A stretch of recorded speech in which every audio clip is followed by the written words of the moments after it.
सभी छोटे बड़े श्रोताओं को सुनीता भटनागर का प्यार भरा नमस्कार। ऑडियो स्टोरीज के हमारे चैनल कहानी जगत में आप सभी का स्वागत है। हिंदी कहानियों की श्रृंखला में आइए आज सुनते हैं कमलेश पुण्यार्क जी द्वारा रचित कहानी अतीत का टुकड़ा। खोया अतीत, बिखरा वर्तमान, भटका भविष्य। काश अतीत का एक छोटा सा भी टुकड़ा हाथ लग जाता जिसके सहारे सहेज लेता बिखरे वर्तमान को, आशान्वित हो उठता भटके भविष्य के प्रति। किंतु अब यह कुछ भी संभव नहीं है। सारा कुछ समाहित हो गया अतीत के गहवर में, संप्रति समय के अजस्र प्रवाह में, भविष्य के भंवर में। अभागा अतीत लुढ़क लुढ़क कर गिरा किंतु उसे संभाल न सका। बेचारा वर्तमान उड़ उड़ कर बिखरा किंतु उसे सहेज न सका। भोला भविष्य तो भटक ही गया, नहीं भटका नहीं बल्कि फंस गया भंवर में, वात्या चक्र में। लपक कर उसे धरूं भी तो कैसे? तैरना आता नहीं, गहराई था ही नहीं, प्रवाह परखा नहीं, फिर प्रवाह के तले पंख की कल्पना या अनुमान क्या करूं? संसार सागर में विधाता ने धकेल दिया है, पतवार हाथ से छूट गई है, खेवनहार बिछड़ गया है, बुद्धि कुंठित हो गई है, विवेक सुप्त। करूं तो क्या? जाऊं तो कहां? किस आशा में? जिस आशा में सब कुछ खोया वह आशा भी तो चली गई। क्या कहूं? शर्मा कर, उकता कर, घबरा कर? नहीं नहीं, न घबरा कर, न उकता कर, न शर्मा कर, वरन रिस रिस कर, तिल तिल कर, धीरे धीरे और अंत में तेजी से, एकाएक, हठात। हाँ, हठात ही निर्णय लिया था मैंने भी। अचानक सुनहरा मौका हाथ आया जिसे गंवाना उचित न लगा, किंतु भविष्य को संभालने की कोशिश में वर्तमान को भुला दिया जो अब अतीत का अंश बन चुका। बुद्धि को मोतियाबिंद हो गया था। फलतः दूरगामी दृष्टि मंद पड़ गई, तर्क की तलवार टूट गई समय के सिर्फ एक ही झटके में। क्या बिगड़ा था? सिर्फ मकान ही तो बंधक रखा गया था, वह भी पूज्य पिताश्री द्वारा। बंधक का उद्देश्य भी कुछ अति सामान्य था नहीं।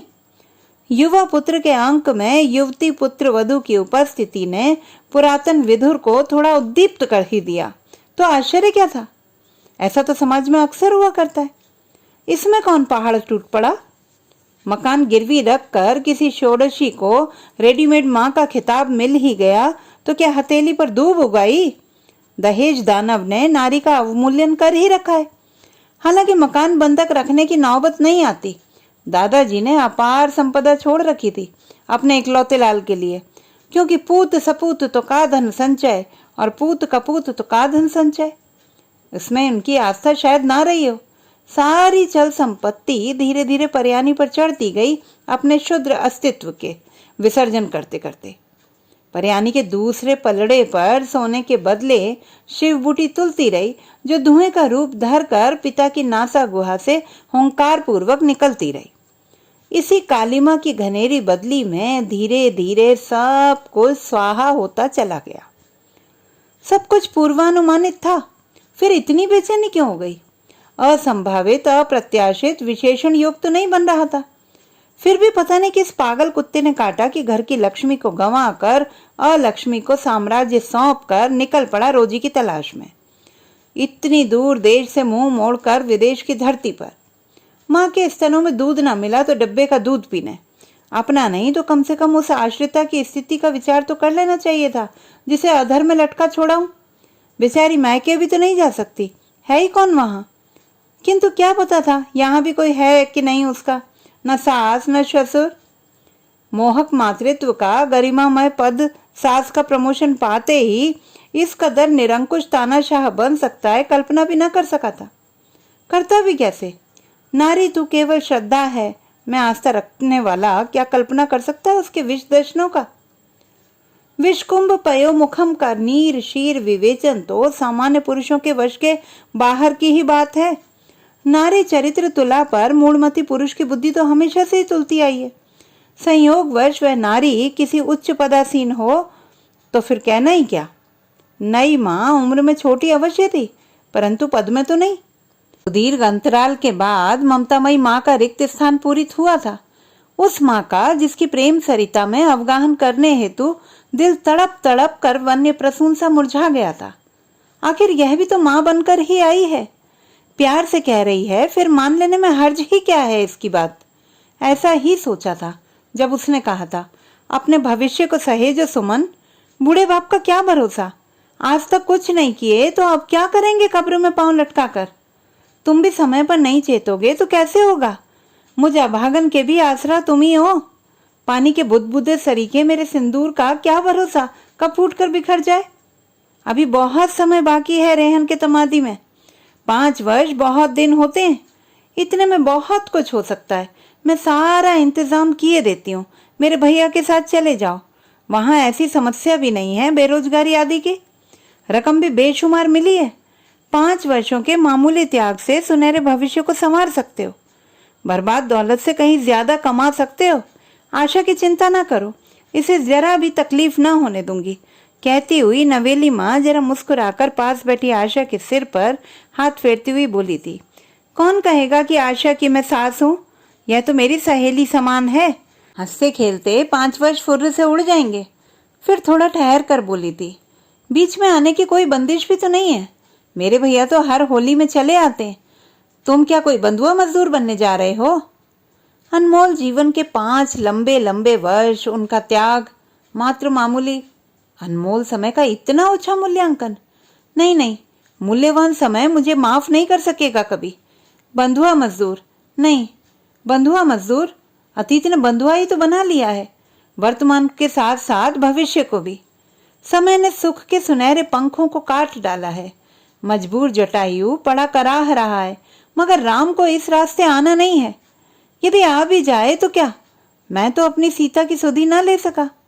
क्या वे सारे पत्र सौतेली माँ की सेंसरशिप की कैंची से कतर कर आते रहे थे। मैं बड़े मजे में हूं, आप निश्चिंत होकर अपना काम करें। बिन दौलत के इंसान की कोई कद्र नहीं आज की दुनिया में। मेरा तो सिर्फ शरीर ही यहाँ है, आत्मा तो आपके ही साथ है, 2 जिस्म 1 जान। मगर नहीं, मेरे सोचने में भूल है। अभागे पत्रों पर सेंसर की कैंची चलाने की आवश्यकता ही नहीं पड़ी होगी, उन्हें तो जल समाधि दे दी गई होगी। सच पूछें तो आशा की लिखावट को मुझे कभी देखने का मौका ही कहाँ मिला। पत्र दूरस्थ को दिया जाता है, दूरस्थ कभी हुआ कहाँ। अतः पूरे यकीन के साथ कह सकता हूँ कि ये स्नेह सिक्त पत्र किसी और के ही हुआ करते थे, किसी क्रूर षड्यंत्रकारिणी के, विषदशना के।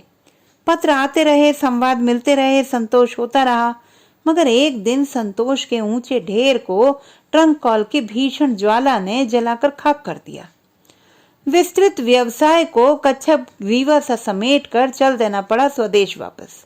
शुभेच्छु पड़ोसी के संक्षिप्त संवाद से इतना ही स्पष्ट हुआ, बूढ़े बाप चल बसे। हृदयेश्वरी की स्थिति चिंताजनक है, किंतु घर आकर जो विस्तृत संवाद हासिल हुआ वह अकल्पनीय ही नहीं, अकथनीय भी रहा। मातृत्व का तमगा तोड़कर एक हम उम्र से नाता जोड़कर वे माता जी जा चुकी थी। साथ ही लेती गई थी अवशिष्ट संपदा और अशिष्ट वृद्ध के शुद्र प्राण। हाँ, अशिष्ट वृद्ध के ही, जिसने ढलती वय में चढ़ती वय से नाता जोड़ने की अशिष्टता की थी। आशा उनकी पूरी योजना में बाधक बनती, अतः उसे बख्शा क्यों जाता। मालत्यान की शेष आदि शीशी अबला आशा के हिस्से आई थी, और तब प्रियतम से मिलने की प्रतीक्षा भी अधूरी रह गई। क्रूर काल ने यहाँ भी धोखा दिया। सांसों की दुर्बल डोर को तोड़कर भवबंधन से मुक्त हो आशा चली गई बेचारी, बिल्कुल निराश होकर। किसी शांत लोक में, सत्य लोक में, सुंदर लोक में, आनंदमय लोक में, जहां प्रपंच ना हो, ईर्ष्या ना हो, अमर्ष ना हो, लूट खसोट ना हो, फुफकारती नागिन ना हो, वासना की भूख ना हो, दौलत की प्यास ना हो। वह चली गई, मगर मैं कहाँ जाऊं।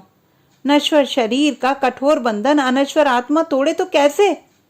नश्वर शरीर, विधाता की तथाकथित श्रेष्ठतम संरचना, सुंदरतम संरचना। मानव शरीर ही जब नश्वर है, फिर ये समस्त जागतिक जंजाल, धन संपदा, नाते रिश्ते, कुल कलत्र, मैं मेरा, क्यों, किस लिए, किसके लिए, किसने पाया, किसने भोगा, किसने सहेजा इन्हें, किसका हुआ ये संसार। अदृश्य ही अनश्वर, दृश्य ही नश्वर। अजीब है, ब्रह्म सत्य, जगत मिथ्या। कौन समझाए इसका रहस्य, किसे समझाए। समझना ही कहाँ चाहा है किसी ने। चलते चलते, जाते जाते, आते आते रास्ते घिस गए हैं। आवागमन का अबाध चक्र निरंतर चल रहा है। जाना है, आना है, आना है, फिर चले जाना है। बंद मुट्ठी आकर खुली मुट्ठी चले जाना है। तब कुछ कैसे ले जा पाएंगे? कफन भी तो यहीं छूट जाएगा। तब रोना है, बिलखना है, तड़पना है, छटपटाना है, और इन सब के बावजूद शाश्वत काल चक्र के अजस्र स्वर को सुनना है, सुनते रहना है। काल एक ही तो है, विभाजित कहाँ है? विभाजन का भ्रम भर है। जो बीत गया सो अतीत बन गया, जो दिख रहा है वह वर्तमान बनने को बेताब है, और जो आएगा आगे वह भविष्य कहलाने को सिर उठाए है। सब सामने है। फिर तलाश किसकी है? किस टुकड़े की या समग्र की? समष्टि का कौन सा हिस्सा कब सामने से खिसक जाएगा कहा नहीं जा सकता। कौन किसके हाथ लग जाएगा यह भी पता नहीं। फिर ढूंढें किसे, कहां, कैसे, क्यों? मेरा तो तीनों ही खोया है, भविष्य भी, वर्तमान भी, और अतीत का वह छोटा सा टुकड़ा भी। तो दोस्तों, ये थी हमारी आज की कहानी। आपको कैसी लगी कमेंट बॉक्स में लिखना ना भूलें। चैनल को सब्सक्राइब करें, लाइक करें और मित्रों के साथ शेयर करें।